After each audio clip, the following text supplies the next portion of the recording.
साहिवाल से CCTV पाकिस्तान के नुमाइंदे खसूसी अरशद सरदार चौधरी की रिपोर्ट के मुताबिक डिस्ट्रिक्ट एजुकेशन ऑफिसर सेकेंडरी खादिम हुसैन मोहिल ने कहा है कि तालीम एक ऐसा हथियार है जिससे इंसान कामयाबी हासिल करके मुल्क व कौम का नाम रोशन करते हैं। मुल्क की तरक्की में नौजवान रीढ़ की हड्डी की हैसियत रखते हैं।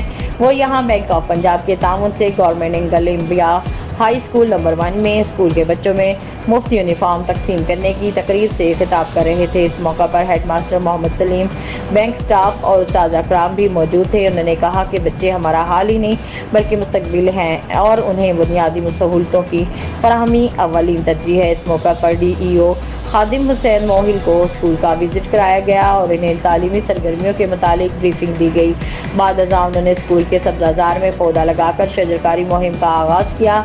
इस मौका पर DEO खादिम हुसैन मोहिल ने बैंक ऑफ पंजाब की मददगार स्कीम के तहत तलबा में मुफ्त यूनिफॉर्म तकसीम करने पर बैंक इंतज़ामिया का शुक्रिया अदा किया।